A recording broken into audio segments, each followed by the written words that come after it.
Et tout de suite, une page spéciale. C'est un événement, un record du monde et même un anniversaire. Jeudi prochain, Jean-Pierre Pernaut fêtera ses 30 ans à la tête du journal de 13h de TF1. Pour l'occasion, vous l'aurez compris, le tube a changé de décor temporairement pour retrouver celui qui est à l'antenne depuis le 22 février 1988 à la mi-journée sur la Une. Bonjour Jean-Pierre Pernaut. Bonjour Isabelle, merci de nous accueillir. Merci de m'inviter chez nous. C'est ça, et merci de me laisser quelques minutes votre place, c'est assez impressionnant. Justement, ça vous fait quoi à vous d'être sur cette place-là? C'est la première fois que je suis à cette place invitée et j'imaginais pas que le présentateur avait une telle importance là. On voit que vous.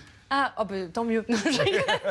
Non, on va beaucoup vous voir parce qu'on va évidemment parler de cet anniversaire. Et déjà, ma première question, à l'aube de la trentaine, on ressent quelle sensation, quel sentiment prédomine?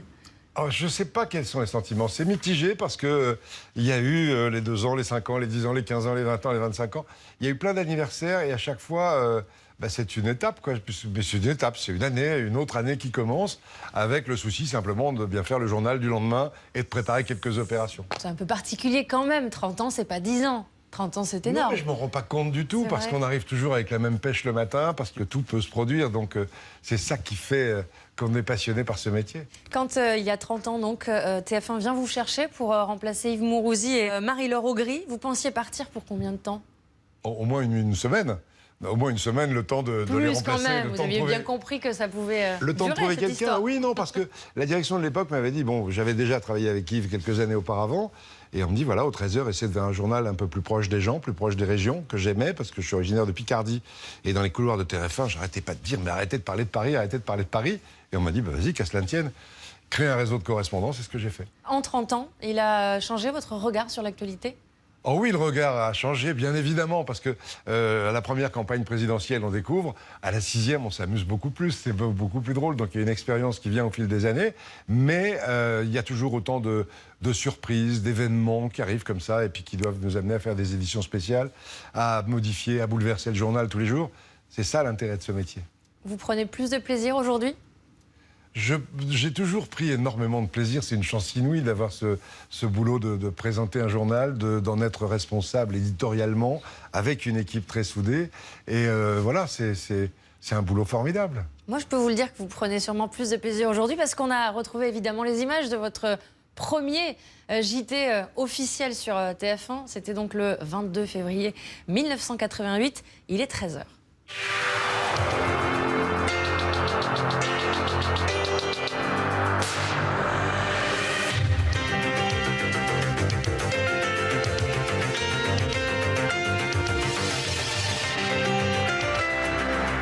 Mesdames et messieurs, bonjour. Premier événement de cette matinée, le grave incident qui s'est produit en Nouvelle-Calédonie tout à l'heure. On a fait quelques pas, parce que dans le tube, la tradition, c'est d'être face à face quand même. Ça vous fait quoi de revoir ces images? Ça me fait plaisir, ça me surprend aussi parce que j'avais l'air complètement coincé ce jour-là. Et pour cause, il y avait 40 photographes dans le studio, derrière les caméras, qui venaient voir qui était ce nouveau présentateur qu'ils avaient déjà vu un petit peu, mais ils ne se souvenaient pas de lui. Alors quand on regarde en entier cette première édition du 13h sous l'ère Jean-Pierre Pernaut, on y retrouve l'essentiel de l'actualité en 26 minutes, contrairement à 40 aujourd'hui. Et voici ce dont vous avez choisi de parler en fin d'édition. Quels sont les départements français où il fait bon vivre? Nos confrères avaient déjà établi un classement en 1981. Dans les domaines de la santé, du dynamisme et de l'agrément, c'est l'Isère, la Haute-Savoie et la Haute-Vienne qui remportent la palme. Alors, est-ce qu'on doit y voir les prémices de votre page région, cette page qui a créé votre identité? C'est pas une page région, c'est une manière de regarder l'actualité ailleurs qu'à Paris. Et quand on m'a demandé de venir, c'était pour s'intéresser davantage aux gens qui regardent le journal à cette heure-là, montrer l'actualité des régions. On a commencé à créer un réseau de correspondants aujourd'hui. C'était tout de suite dans votre tête, en 88? Oui, tout de suite. Tout de suite, avoir une présence dans les régions, parce que les radios, Europe 1, RTL, etc., avaient des correspondants en région, et aucune télé nationale n'avait de correspondants en région. Donc c'était mon rêve d'avoir des correspondants. On les a créés aujourd'hui à 19 bureaux, avec des correspondants formidables, et ça représente 60-70% du 13h aujourd'hui. En février 1988, Ronald Reagan était président des États-Unis, Mikhail Gorbatchev dirigeait l'URSS, on ne disait pas encore Russie. Et un mois plus tard, le 22 mars 1988, François Mitterrand annonçait sa candidature pour sa réélection à la tête de la France. En 30 ans, il s'en est passé des choses. Quelle info a retenu le plus votre attention?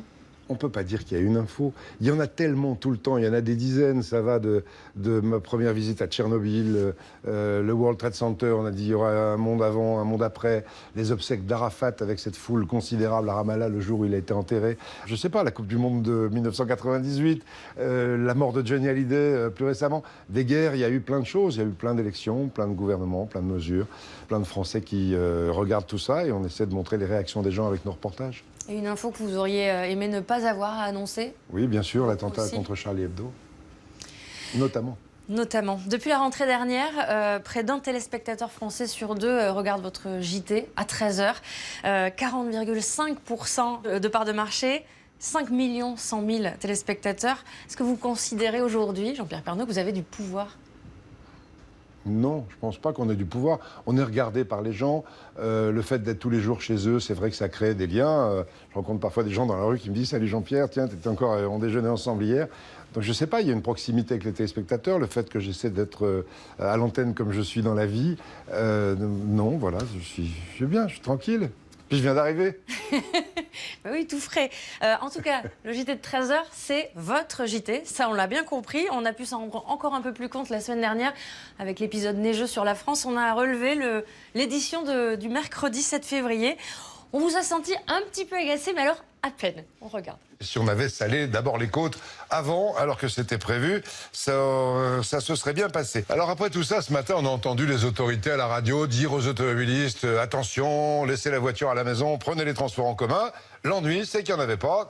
Et on va essayer de saler, peut-être a-t-on trop attendu, ou n'avons-nous tout simplement pas les moyens de faire face à quelques chutes de neige en Ile-de-France. La ministre des Transports, elle, nous conseille de rester chez nous. C'est aussi ça votre force, c'est dire tout ce que vous pensez? Non, c'est le bon sens en fait. Il y a des réflexions de bon sens et puis il se trouve que quelques heures auparavant, j'étais moi aussi dans la neige. On l'a senti. Et donc, on sait qu'il y a des choses qui se font bien, des choses qui se font moins bien et je le dis. Et puis ça a amusé beaucoup ce jour-là tous les gens du midi de la France qui étaient en plein soleil, les gens à la montagne donc qui rigolent de voir les Parisiens bloqués. Donc voilà, j'essaie d'être naturel dans le journal et surtout de faire preuve de bon sens. Est-ce que vous pensez déjà aux 40 ans? Non, 10 ans, jamais. ça passe vite. Non, il ne faut pas penser il faut pas avoir un plan de carrière, il faut pas... L'autre jour, on me dit que ferez-vous dans 5 ans? Mais dans 5 ans, qu'est-ce qu'on fera? On sera en train de préparer les Jeux Olympiques de Paris, donc ça va être génial à monter. Est-ce que je serai là, pas là? Est-ce que ce sera un autre? Je ne sais pas. On verra bien, c'est mon patron qui décide. Merci beaucoup, Jean-Pierre Merci à vous d'être Pernaut. venu chez moi. Ah, mais on était ravis de prendre possession quelques minutes de ce lieu un peu mythique. Hein. Vous me le rendez après? Promis. D'accord. On vous retrouve évidemment dès lundi, fidèle au poste du 13h sur TF1. On vous retrouve aussi sur LCI le week-end avec votre magazine Au cœur des régions.